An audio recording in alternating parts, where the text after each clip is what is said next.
नमस्कार, मैं हूं आशीष चित्रांशी और आप देख रहे हैं the news launcher. Hot topic with Hemant Atri. ले आइए हेमंत जी को स्क्रीन पर फटाफट। स्वागत है हेमंत भाई आपका। 2014 से चला हुआ वो सफर, वो अश्वमेध यज्ञ का घोड़ा 2024 तक तो बिना चना खाए दौड़ता रहा, खटपट खटपट खटपट खटपट। वो लकड़ी का काठी काठी का घोड़ा टाइप में दौड़ता रहा दनादन। लेकिन 2024 के बाद जो मोदी 3.0 आप देखते होंगे, टीवी पे लिखा जाता है मोदी 3.0। वो मोदी 3.0 जब से शुरू हुआ है तब से मुसीबत किसी भी दिन कम नहीं हुई। हर दिन मुसीबत, 240 वाली सरकार में हर दिन मुसीबत। लेकिन उसके बावजूद चुनाव भाजपा जीतती है। ये बेसिकली चर्चा का हिस्सा नहीं है, मैं बस इंट्रोडक्शन में ला रहा हूं। चुनाव भाजपा जीतती है। देश की सुरक्षा का मसला हो, मोदी जी सवालों के घेरे में। देश में महंगाई, बेरोजगारी, संप्रभुता, स्वाभिमान, सम्मान, सारे मसलों पर विदेश नीति एक के बाद एक भद पिटती है, लेकिन चुनाव भाजपा जीतती है। अब ऑपरेशन सिंदूर का रोड शो के जरिए, रैलियों के जरिए श्रेय लेकर के जश्न मोदी ने मना लिया। लेकिन उस ऑपरेशन सिंदूर पर शब्द फिर कह दूं, अपनी जिम्मेदारी से बोल रहा हूं, खुद ही कालिख पोत रहे हैं भाजपा खुद, और कोई और नहीं। उस ऑपरेशन सिंदूर के शौर्य पराक्रम पर कालिख पोतने का काम मोदी और उनका इकोसिस्टम खुद करता है। खेल ज्यादा जरूरी है या देश का सम्मान ज्यादा जरूरी? इस सवाल पर बड़े बड़े विशारद ज्ञान ठोक रहे हैं। तो थोड़ा ज्ञान हम भी लेके आए हैं, क्योंकि पाकिस्तानी मिसाइलों और ड्रोनों को गिरा देने वाला फौजी, पाकिस्तान की मिसाइलें आप देखे होंगे और सुने होंगे, उस समय दनादन मिसाइल अटैक कर रहा था पाकिस्तान। कोई मिसाइल दिल्ली तक नहीं पहुंचने पाई। दिल्ली को भी टारगेट पर लिया था मिसाइल। मिसाइलों और ड्रोनों को गिरा देने वाला फौजी जो S-400, जिसे रक्षा कवच बताया गया, जिसको बैकग्राउंड में लगा करके मोदी ने फोटो खिंचवाया था, याद कीजिए। पीछे बैकग्राउंड में S-400 था और आगे मोदी जी फोटो खिंचवा रहे थे। शाम में रिलीज किए, सुबह फोटो खिंचवा के। उस S-400 वाली यूनिट का फौजी जिसने मिसाइलों और ड्रोनों को गिराया था, उसने लाइव टेलीकास्ट रुकवा दिया अपने दम पर। भारत पाकिस्तान मैच का लाइव टेलीकास्ट रुकवा दिया। जो भाजपाई, जो मोदी भक्त, जो अंधभक्त सवेरे से आज हवन कर रहे थे, पाकिस्तान को हराने के लिए हवन कीर्तन कर रहे थे, वो विजुअल भी लगा दीजिएगा, कंट्रोल रूम दिखा देंगे। एक सैंपल तो जरूरी है दिखाना ना। वो सब कहां मुंह छिपाएंगे, कहां मुंह छिपाकर भागेंगे, ये सवाल उनसे है। और उससे बड़ा सवाल है कि अमित शाह, ये होम मिनिस्ट्री का क्लियरेंस होता है पाकिस्तान के साथ मैच को लेकर। जय शाह क्रिकेट में और home ministry father of Jay Shah के पास। क्या जय शाह साहेब का की भद पिटवाने पर अमित शाह साहेब की भद पिटवाने पर तुले हैं? साहेब भाषण स्क्रिप्ट से पढ़ रहे हैं और ये भद पिटवा रहे हैं। ये पूरी चर्चा, ये खबर देखिए, ये खबर अभी कहीं है नहीं, क्योंकि बाकी जगह तो दबाई गई है। एक जगह छप गई थी तो निकाल के ले आए हेमंत भाई। हरियाणा में भारत पाक मैच लाइव दिखाने से रोका।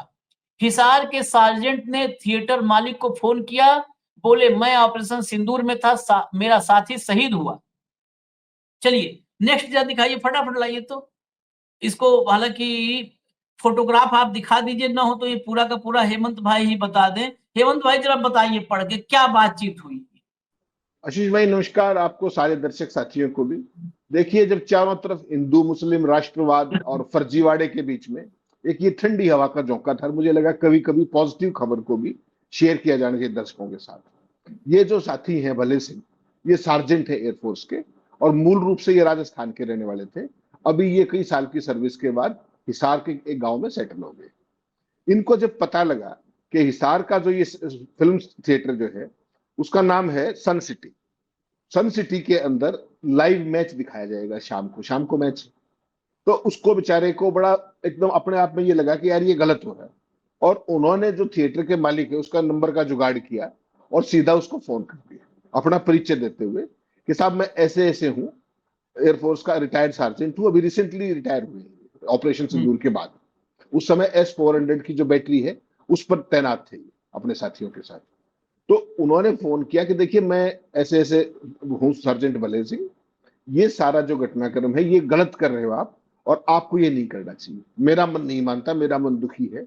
और वो जो आप सोचिए, वो जो थिएटर मालिक है उसने पूरी शालीनता के साथ, विल ऑल ह्यूमिलिटी, बहुत ही मान सम्मान देते हुए भले सिंह को कहा कि हम बिल्कुल नहीं करेंगे टेलीकास्ट। देखिए, एक सार्जेंट के कहने से, एक सार्जेंट के कहने से एक छोटा सा व्यापारी बेचारा, सिनेमा हॉल पता नहीं उसका खुद का है या वो क्या क्या बोलते हैं, उसने किसी किराए पे ले रखा है, आउटसोर्सिंग पे क्या है हमें नहीं पता, लेकिन एक छोटे से सार्जेंट के कहने पर, उस राष्ट्रवाद की बात कर रहा हूं मैं जो आम आदमी के अंदर बसता है, उसके कहने से सिनेमा हॉल के मालिक ने इसको टेलीकास्ट प्रॉमिस कर दिया कि हम टेलीकास्ट नहीं करेंगे। और दूसरी तरफ अंबानी, जिनकी कंपनी के पास पूरे एशिया कप के टेलीकास्ट के राइट है, क्या वो बंद कर देंगे? क्या अमित शाह के जो सुपुत्र है जय शाह, जो देश के सबसे बड़े राष्ट्रवादियों में से नंबर 2 पे है, पहले मोदी और दूसरे अमित शाह, क्या उन्होंने मैच रद्द किया पूरे देश के कहने के बावजूद?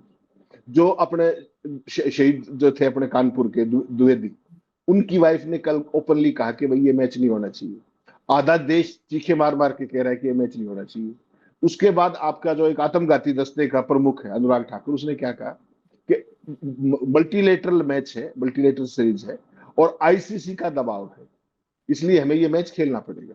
आप सोचिए, आईसीसी का अध्यक्ष कौन है? जय शाह। और आईसीसी दबाव डाल रही है भारत में कि नहीं ऑपरेशन सिंदूर चल रहा है इसलिए मैच खेलना पड़ेगा। सोच करके देखिए आप। क्यों? इससे पहले देखा होगा अनुराग ठाकुर ने अब यहां कह दिया कि उसका दबाव है, आईसीसी का दबाव है। उससे पहले वोट चोरी के मामले में राहुल ने एक कंस्टिट्यूंसी की बात की, उन्होंने 35 की कर दी। तो इनके पास प्रतिभाओं की कमी नहीं है। तो एक तरफ अनुराग ठाकुर जैसे लोग हैं और दूसरी तरफ भले सिंह जैसे लोग हैं, जो एक बहुत ही हम्बल रिक्वेस्ट करते हैं अपने थिएटर मालिक से, सन सिटी के, कि साहब मुझे ठीक नहीं लग रहा, और इसमें इस जो ये अपने ऑपरेशन सिंदूर के दौरान मेरा एक साथी मारा गया था और उसके परिवार वालों ने मुझसे फोन किया और उन्होंने कहा ये रिक्वेस्ट की, तो सिनेमा थिएटर के मालिक ने तुरंत कहा कि नहीं हम नहीं दिखाएंगे। ये सोचिए, ये आम सैनिक की ये मान सम्मान है इस देश के अंदर। और एक वो है जो इस देश के मतलब कितने बड़े व्यापारी, एशिया के सबसे बड़े धन्ना सेठ, मोदी के सबसे बड़े फाइनेंसर, पर्दे के पीछे भी पर्दे के आगे भी, वो व्यक्ति, एक तरफ मैच को नहीं रोका जाता है पाकिस्तान के साथ और दूसरी तरफ टेलीकास्ट को नहीं रोका जाता है, और एक छोटा सा सार्जेंट वो इतनी कोशिश करके कि वो अपने थिएटर मालिक से बात करता है। ये कमाल देखिए आप, इससे पहले कभी सुना नहीं होगा आपने कि इस लेवल के राष्ट्रवाद की एक मतलब लहर है नीचे ग्रास रूट पे, कि एक सार्जेंट के कहने से एक सिनेमा थिएटर का मालिक जिसका शेड्यूल्ड है, हो सकता है उसने पैसे भी जमा करा दिए क्योंकि राइट्स लेने पड़ते हैं इसको दिखाने के लिए, उसने कहा भी कि हमें एशियन उससे राइट्स लेने पड़ेंगे टेलीकास्ट के लिए, तो उसने तुरंत कुछ में हाँ ना नहीं की, सिर्फ ये कहा भले सिंह ने कि देखिए मैं राष्ट्रपति से अवार्डी हूँ, मुझे मेंशन इन डिस्पैचेस मिला है अभी इस ऑपरेशन सिंदूर के लिए, अगर आप मेरी बात मान ले, हाथ जोड़ करके रिक्वेस्ट। और मैनेजर कहता है कि इसमें रिक्वेस्ट की कोई बात नहीं है, आपने शान की बात कही है, हम टेलीकास्ट नहीं करेंगे। ये होती है शालीनता। और दूसरी तरफ क्या है? वो धक्के का राष्ट्रवाद, जो राष्ट्रवाद आप सुबह से शाम तक देश को परोसते हो कि हमने ये कर दिया और वो कर दिया। ये बेसिक अंतर है। ये मूल रूप से राजस्थान के रहने वाले हैं, चूरू जिले के सिद्धमुख हसियावास गांव के भले सिंह, और इनके जो परदादा थे वो भारत पाकिस्तान की लड़ाई में शहीद हुए थे। याद रखिएगा 47 में जो बंटवारा हुआ तब जो झड़प हुई थी उसमें इनके दादा शहीद हुए थे। और ऑपरेशन सिंदूर में लॉन्चर प्रभारी की भूमिका थी इनके पास S-400 में। ये वही व्यक्ति हैं जिन्होंने, आपको ध्यान होगा ना कितने मिसाइलें और ड्रोन आ रहे थे पाकिस्तान। तो जी, तो S-400 के अंदर इन्होंने उसके जरिए सारों को उनको न्यूट्रलाइज किया था टोटली। और इनका एक लॉन्चर में दिक्कत आ गई थी, जो लॉन्चर मिसाइल के अंदर होते, इन्होंने अपनी जान की बाजी लगा करके 10 मई की रात को उस खराब लॉन्चर को ना केवल ठीक किया मिसाइल लॉन्चर को, बल्कि उसी से पाकिस्तान की एक क्रूज मिसाइल भी गिराई। ये वो व्यक्ति। तो ये इनका मान सम्मान है हमारे फौजियों का। आपके लिए फौजियों का मान सम्मान क्या है? कि फौज के नाम पे राजनीति करो, कभी पुलवामा के नाम पे वोट मांगो, कभी पहलगाम के नाम पे वोट मांगो, कभी को धर्म पूछ के गोली मारी है, जितनी बेहुदगी कर सकती है पॉलिटिक्स वो सारी है। और ये हमारी सेना का कैरेक्टर है और ये उस सेना की मान्यता है उसके योगदान की, कि एक सैनिक के कहने से, आप सोचिए अगर आर्मी चीफ कह दे तो क्या हो, या एयरफोर्स चीफ कह दे तो क्या हो, या सीडीएस चीफ कह दे तो क्या हो, लेकिन सवाल यह है कि क्या वो कहेंगे? वो कभी नहीं कहेंगे। ये जज्बा भी सैनिक के अंदर ही है कि उसके पास, बेचारे के पास खोने के लिए कुछ नहीं है। उसकी भावना जागी, उसने अपने एक साथी को खोया था, उसकी आंखों के सामने शहीद हुआ उसका S-400 का, और उसने इसी बात को रेफर करते हुए सिनेमा सिटी के, जो सिने सिटी का मालिक है, उसको कॉल किया और उसने एग्री कर लिया। ये है भारत की महानता, ये है फौज की शान, ये है फौज का मान, जिसकी कोई कीमत नहीं हो सकती। और उधर मैच की कीमत, राष्ट्रवाद की कीमत, टेलीकास्ट की कीमत, आतंक की कीमत, शहीदों की कीमत, हर चीज की कीमत है। क्या कीमत? कभी राजनीति की कीमत, कभी पैसे की कीमत, कभी किस चीज की। ये मैच क्यों हो रहा है? केवल और केवल पैसा, अर्थव्यवस्था। अंबानी का नुकसान हो जाएगा, नंबर 2 बीसीसीआई का नुकसान हो जाएगा, इसके हमें अलावा तो तो कुछ नहीं। अंबानी भी नहीं, मैं हेमंत भाई ये कहूं, यहाँ पर तो ये भी नहीं था कि अंबानी को नुकसान होना है। इसका तो टेलीकास्ट राइट ही अंबानी के पास नहीं है, सोनी Yes. लिव के पास है। सोनी लिव के पास है। जियो के पास होता तो चलो ठीक है, अंबानी को नुकसान हो जाएगा। मैं एक बार पूरा पढ़ के मैं सुना दूं उस कन्वर्सेशन को, जरा दिखा दीजिए, उस कन्वर्सेशन को दिखाइए, बहुत सारे सवाल इससे खड़े होते हैं। जरा दिखाइए भैया, जो बातचीत हुई, इस बातचीत को सुनिएगा। और ये जो जिसने फोन किया, भले सिंह, जो सार्जेंट भले सिंह है, इन्होंने सिर्फ इसलिए फोन किया कि इनका एक साथी शहीद हुआ था, और जो साथी शहीद हुआ था उसके माँ बाप ये मैच, जिसके भी घर में पति, बेटा, भाई, बाप जिसने खोया है, उससे पूछो ना, चाहे वो पहलगाम में हो, चाहे ऑपरेशन सिंदूर में हो, उससे पूछो कि ये मैच उसके लिए कितना, उसके जख्मों पर लाल मिर्च रगड़ने जैसा है। तो वो व्यथित थे भले सिंह, उन्होंने फोन किया उस जो सन सिटी वाले को, कहा हाँ जी सर, कल सन सिटी में मैच है। मैनेजर ने कहा अभी मैच का कंफर्मेशन आना बाकी है, शाम तक कंफर्मेशन आ जाएगी। भले सिंह, सर 2 मिनट मेरी बात सुनोगे आप? मैनेजर, हाँ जी बोलिए, चलाइए नेक्स्ट, चलाइए इसको फटाफट। हाँ, भले सिंह, मैं ऑपरेशन सिंदूर में रहा हूं, मैं राष्ट्रपति वीरता पुरस्कार विजेता हूं, मेरा नाम भी आप सर्च कर लेना। मैनेजर ने कहा ठीक है जी, अब तक अभी मैनेजर ने भी बहुत उस पर लोड नहीं लिया है। भले सिंह ने कहा आपको नहीं लगता क्या सर कि भारत पाकिस्तान का मैच नहीं होना चाहिए? मैनेजर ने कहा देखिए सर, हमारे पास एशिया कप का राइट्स आता है। भले सिंह, सर मेरे साथ का बंदा है जो शहीद हुआ था, उसके घर वालों के फोन आए थे मेरे पास। मैं आपको अपना नाम बता देता हूं, आप एक बार गूगल कर लो, मेरा नाम सार्जेंट भले सिंह है, आप पहले गूगल कर लो। मैनेजर, बिल्कुल होंगे सर, मैं इस बात को स्वीकार करता हूं, मैं आपकी रिस्पेक्ट करता हूं। अब यहाँ से सीरियस बातचीत आ गई। भले सिंह, सर मैं S-400 की यूनिट में था जिसने 6 जहाज मारे थे, मेरे को राष्ट्रपति के द्वारा वीरता पुरस्कार मिला है। मैनेजर, सर हमें आप पर गर्व है। भले सिंह, आपका बहुत बहुत धन्यवाद, मैं आपकी मजबूरी समझता हूं, लेकिन आज जब मैंने एक पोस्ट देखी सन सिटी की, सन सिटी 2006 से जब से खुली है, मैं कई फिल्में देख चुका हूं। मैंने जोधा अकबर मूवी 4 बार देखी है। वो कहते हैं ना कि फीलिंग हर्ट होना, मैं हर्ट हुआ हूं सर। मैनेजर, चलो सर, हमारा आपसे वादा रहा, राइट्स मिले या ना मिले हम मैच नहीं दिखाएंगे। भले सिंह, सर प्लीज मेरी हाथ जोड़कर रिक्वेस्ट है। मैनेजर, इसमें रिक्वेस्ट की कोई बात नहीं है सर, आपने अपने शान की बात कही है, हम मैच टेलीकास्ट नहीं करेंगे। भले सिंह, बहुत बहुत धन्यवाद सर आपका। मैनेजर, आपका फोन आया, मुझे अच्छा लगा सर। ये पूरी कन्वर्सेशन थी। भले सिंह, आप चाहे मेरा नाम सर्च कर लेना, आपको सब जगह मिल जाएगा। मैनेजर, सर हमें आप पर गर्व है, और हम जो भी है आप लोगों की वजह से ही है, मैं प्रसारण नहीं करवाऊंगा। भले सिंह, बहुत बहुत धन्यवाद, अगर ऐसा होता है तो मैं समझूंगा मेरा एक प्रयास काम आया, मेरा गलत इंटेंशन नहीं है, मैं खुद एक क्रिकेटर रह चुका हूँ। मैनेजर, मुझे खेद है, हमारी वजह से ऐसा हुआ, मैं पोस्ट को डिलीट करवाता हूँ और टेलीकास्ट भी नहीं होगा। भले सिंह, बहुत बहुत धन्यवाद। ये दोनों के बीच कन्वर्सेशन हुई। हेमंत जी ने एक बात कही, ये सार्जेंट भले सिंह, वो भले सिंह को बिना वर्दी के सामने आपके हैं, यही सार्जेंट भले सिंह है। नौजवान, वर्दी हटा दीजिए तो इस नौजवान की क्या है, इस वर्दी की का सम्मान है? एक सामान्य इस देश का नौजवान जो व्यथित है, पीड़ित है, दुखी है, उसके मन में तमाम सवालात हैं, वही नौजवान। उसके कहने पर ये सिनेमा हॉल में जो लाइव नहीं चलेगा, ये कुछ नहीं होगा तो मैं मोटा-मोटी मानूँ कि जैसे सन सिटी थिएटर है, मल्टीप्लेक्स होगा या जो भी होगा स्क्रीन, कुछ नहीं तो उसका 10-5 लाख का नुकसान होगा। मिनिमम नुकसान होगा। ऊपर हो सकता है क्योंकि फिल्म की टिकट वो 300-250 में बेचता होगा, ये हो सकता है 1000 रुपए की टिकट बिक रही हो। बड़े पर्दे पर देखने के लिए बहुत शौकीन है, बड़े पर्दे पर ग्राउंड में देखने के लिए आदमी 10,000 20,000 खर्च करता है, टिकट लेता है। तो वहां पर इतने बड़े पर्दे पर मैच देखने के लिए 1000 रुपए तो कोई भी वो कर देगा। लाखों का नुकसान उसने झेला।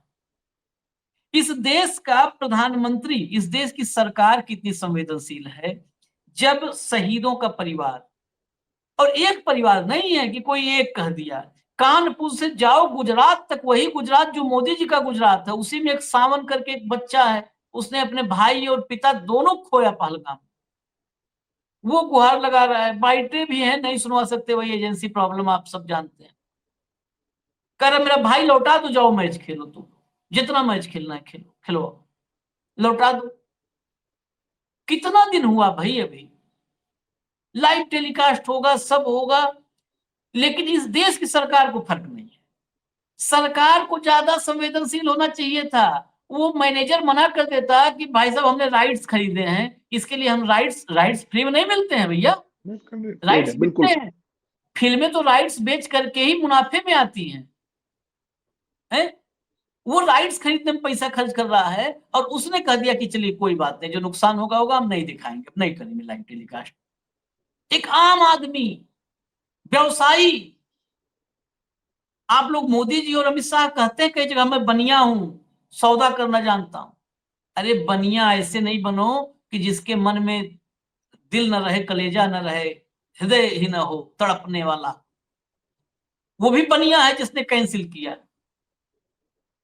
लेकिन आप लोग क्रूर बनिया हो फिर, कि आप अपना नफा देखोगे, देश के लोगों, उनकी भावनाओं को कोई कदर नहीं है आप लोग की। हेमंत भाई, मैं आशीष इस भाई। बात एग्जाम्पल ले रहा हूं, मैं उस फौजी के अलावा उस सिनेमा हॉल के मैनेजर को भी सल्यूट करता हूं भैया। Yes, yes, certainly. वो मैनेजर ज्यादा, तो मैनेजर कि जिसने अपना नुकसान बर्दाश्त किया, नहीं कह देता अरे भले सिंह जी आपका हम सम्मान करते हैं, आप जब आइएगा आपके परिवार के लिए आज से फ्री टिकट कर दे रहे हैं, जब आइए, लेकिन इसके लिए मत कहिए प्लीज, है ना? नहीं, ये करेक्टर है आशीष भाई। देखिए, इस देश के आम आदमी का, आम फौजी का, और आम जो भी कोई कारोबारी है, व्यापारी है, उसका ये करेक्टर है कि एक दूसरे की म्यूचुअल रेस्पेक्ट। यहां क्या है कि आपने सारी चीजों को दरकिनार करके मैच खेलोगे तो भी डंका बजेगा, मैच को नहीं खेलोगे तो भी डंका बजेगा, पाकिस्तान का बाइकाट कर दोगे तो आपका डंका बजेगा, पाकिस्तान में बिना कार्यक्रम के गले मिल लोगे, जाकर के लाहौर में उतर लोगे जहाज में, तो भी आपका डंका बजेगा। तो आपका तो डंका ही बजना है। लेकिन एक छोटी सी बात मैं दर्शकों को जरूर डालना चाहूंगा इस पूरे खेल में नोटिस में। 5:33 पे 10 मई को क्या हुआ था? ट्रंप ने ट्वीट किया और क्या कहा कि भारत और पाकिस्तान सीज फायर के लिए राजी हो गए। 5:38, 10 मई की बात कर रहा हूं। 5:38 पे रूबियो का फोन आया, उसका ट्वीट आ गया। 5:55 पे पाकिस्तान की तरफ से डिक्लेयर हो गया, और 6 बजे हमारे विदेश सचिव विक्रम मिश्री का आ गया। तो सीज फायर हो गया।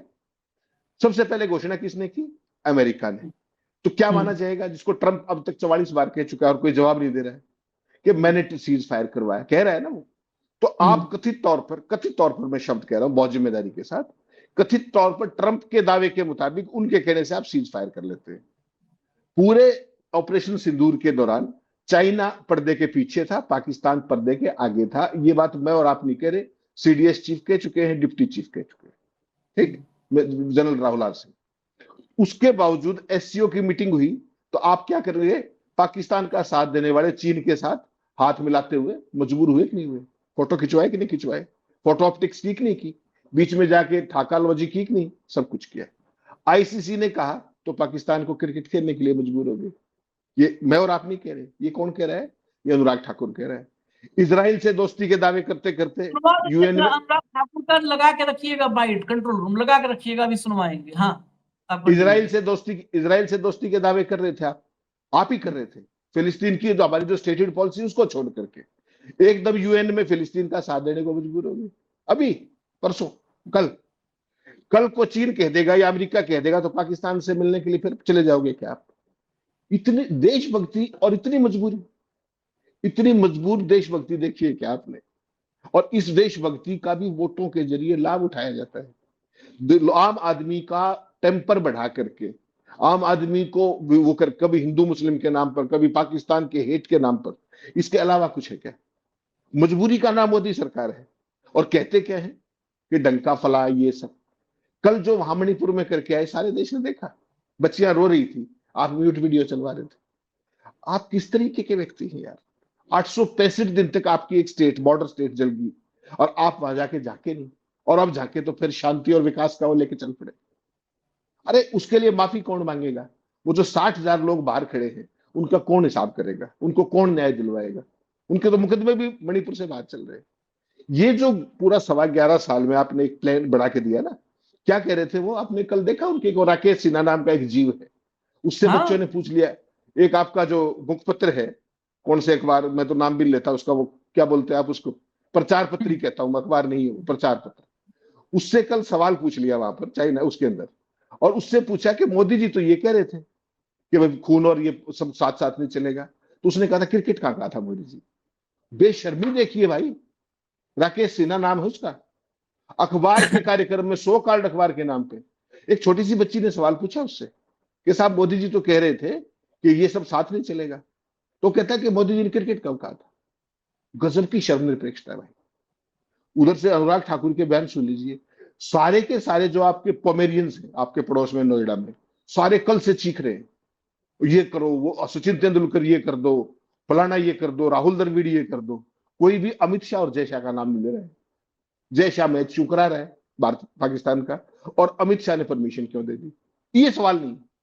वो जो आपका सबसे ऊंचा टेबल पे दौड़ता है ना चढ़ के, पूछता है भारत, जिसका मैं बता रहा था आपको, कूटता है नेपाल, उसको वो भाई कल चीख रहा था वहां पे, बताइए सचिन तेंदुलकर, बताइए सौरभ गांगुली, आप इतने के विज्ञापन जारी करते हैं, ये करते हैं, वो पूरा दहाड़ मारा वो। उसने दो लाइन नहीं कही कि अमित शाह जी ये परमिशन क्यों दे दिया आपने। भाई कमाल देखिए। यार, मैं यही कह रहा हूँ, एक गजब हम लोग स्थिति में है। जो मतलब जिस किरदार से सवाल होना है, उस किरदार को सब गायब करके सवाल पूछने लगते हैं। नहीं, बिल्कुल ये बिल्कुल। अमेरिका से सवाल ये पूछेंगे तो बताइए, जो है बिल क्लिंटन। अरे बिल क्लिंटन कब चले गए? मोनिका लेविन्स्की भी गायब हो गई यार, जो है पूछना है तो किससे पूछ रहे हो, किससे? मैं आपको कुछ और चीजें दिखाई देता हूं। अगर अनुराग ठाकुर की बाइट लग गई हो तो चला दीजिए, क्योंकि बहुत चर्चा हो चुकी है अनुराग ठाकुर की, तो चला ही दीजिए इनको। टूर्नामेंट जहां पर एसीसी या आईसीसी करवाती है, वहां पे किसी भी देश के लिए मजबूरी या जरूरी हो जाता है भाग लेना। अगर वो नहीं लेंगे तो टूर्नामेंट से बाहर हो जाएंगे, उस मैच को छोड़ना पड़ेगा, तो वैसे दूसरी टीम को उसके पॉइंट्स भी मिल जाएंगे। तो इसकी बजाय जो आपकी प्रतिबद्धता है, चाहे कोई भी खेल है, उसमें मल्टीनेशनल टूर्नामेंट में आपको खेलना ही पड़ता है। लेकिन बायलैटरल टूर्नामेंट भारत पाकिस्तान के साथ नहीं खेलता। कई वर्षों से हमने ये निर्णय किया है कि भारत पाकिस्तान के साथ बायलैटरल नहीं खेलेगा जब तक पाकिस्तान भारत पर आतंकवादी हमले या कार्रवाई नहीं करता है, और जब तक पाकिस्तान आतंकवाद को खत्म नहीं। अब दो तीन बातें मैं बता दूं। एक तो जो हमने निर्णय लिया है बायलिटरल का, मैं कल से बता रहा हूं और बताऊंगा तब तक जब तक हर घर में न जान जाए लोग, इसलिए मैं रिपीट करते हैं बात को। ये बायलिटरल 2013 में बंद किया था डॉक्टर मनमोहन सिंह की सरकार ने। यस, इसमें इनका मुंबई कोई हमले के लेना बाद। देना। ठीक है। दूसरी बात हेमंत जी, अभी 2-3 मिनट रुकिए आराम से, ये बहुत महत्वपूर्ण है।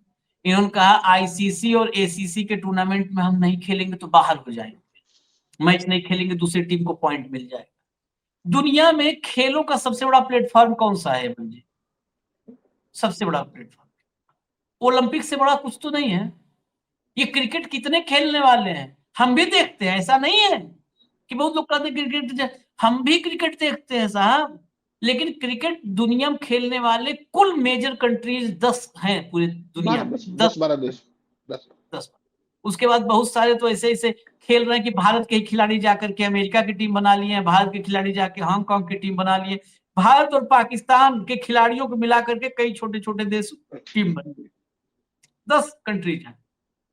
ओलंपिक में पूरी दुनिया खेलती है, दुनिया के 100 से ज्यादा देश खेलते हैं Yes. ओलंपिक।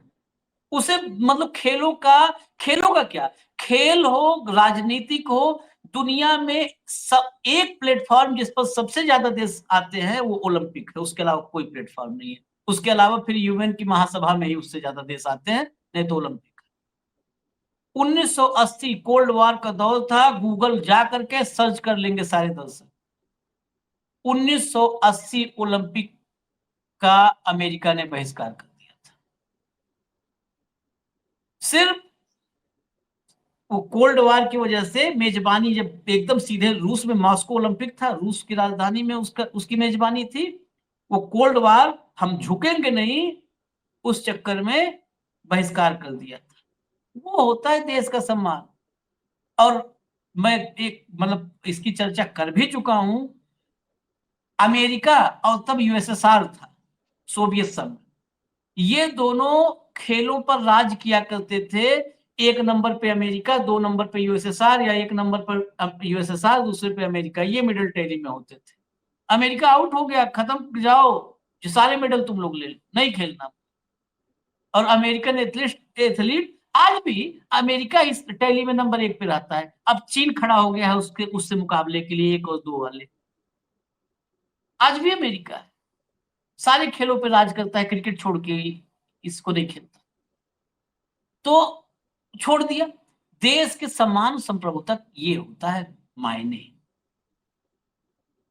बता आईसीसी एसीसी के पीछे छिप रहे हो क्या, मतलब हकीकत पता है। मैं एक लाइन बार बार, ये सबने इस देश के 144 करोड़ लोगों को मान लिया कि सब मूर्ख हैं। यही जिस जिस कुल खानदान में ये लोग पैदा हुए जन्मे हैं, बस वहीं पर बुद्धि बटी थी। बाकी सब मूर्ख हैं, ये बोल देंगे, बाकी सब पीछे। वो बोलते हुए देख रहे थे, बगल में 1 2 ऐसे निहार रहे थे कि क्या देख रहे हैं। अनुराग ठाकुर को देख लिए कि जो है मथुरा वृंदावन के ठाकुर जी को देख लिए, फर्क ही नहीं पैदा, ऐसे बेवल होकर निहार रहे हैं। मतलब जिस आदमी की जुबान में गंदगी है, जिस आदमी के दिमाग में गंदगी है, ये गंदगी है ना। आप कौन सा लॉजिक दे रहे हो। खैर चलिए इसको कंप्लीट करते हैं, फिर और भी कार्यक्रम है, इजाजत हमें दीजिए। अब हम शुभकामना वगैरह मैच के लिए ज्यादा नहीं दे पाएंगे, जो वहां खेलना होगा खिलाड़ी खेल लेंगे, और अगर वहां कुछ होगा गड़बड़ तो नेहरू जिम्मेदार हो जाएंगे उसके लिए। नेहरू की जिम्मेदारी, नेहरू पर जिम्मेदारी थोपने के लिए भी आप लोग तैयार रहिए। इजाजत दीजिए हमें। धन्यवाद हेमंत भाई, बहुत बहुत धन्यवाद। नमस्कार।